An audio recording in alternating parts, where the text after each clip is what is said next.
तर इकडे अक्कलकोटमध्ये सुद्धा स्वामी समर्थ मंदिरात गुरुपौर्णिमेचा उत्सव होतोय। सोलापूरच्या अक्कलकोटमध्ये गुरुपौर्णिमेनिमित्त महाराष्ट्रासह आंध्र प्रदेश आणि कर्नाटकमधून हजारो संख्येने भाविक दाखल होत असतात।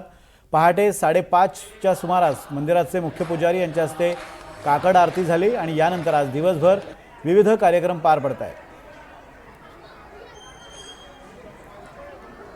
अक्कलकोटच्या वटवृक्ष स्वामी समर्थ महाराज मंदिरात जे आहे ते आज भाविकांनी गर्दी केलेले आहे। औचित्य आहे की गुरुपौर्णिमेनिमित्त जे आहे ते अक्कलकोटच्या अक्कलकोटच्या वटवृक्ष स्वामी समर्थ महाराज मंदिरात जे आहे ते भाविकांची मोठी रीघ दिसून येते।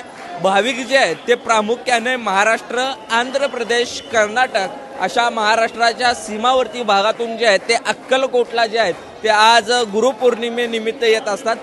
भाविक तासन तास जे आहे ते रांगेत थांबून जे आहेत ते श्री स्वामी समर्थ महाराजांच्या वटवृक्ष मंदिरात जे आहे ते दर्शनासाठी थांबलेले असतात। विविध धार्मिक कार्यक्रम जे आहेत ते आज पार पडत असतात। आपल्यासोबत वटवृक्ष स्वामी समर्थ महाराजांच्या मंदिरांचे ट्रस्ट आहेत। नेमके आज गुरुपौर्णिमेनिमित्त काय काय धार्मिक कार्यक्रम असणार आहेत? नमस्कार, श्री स्वामी समर्थ। आपल्याला सर्वांना माहितीच आहे, ब्रह्मांडाचे नायक, गुरूंचेही गुरु श्री स्वामी समर्थ आहेत आणि श्री वटवृक्ष स्वामी समर्थांचं हे मंदिर असून या ठिकाणी सालाबादप्रमाणे मोठ्या उत्साहामध्ये गुरुपौर्णिमेचा उत्साह साजरा होत असून या ठिकाणी पहाटे 2 वाजता स्वामींचं दर्शन घेण्यासाठी मंदिर खुलं करण्यात आलं असेल। काय नाही, सगळा आनंद असावा म्हणून। कुठून आले तुम्ही? तुळजापुरम।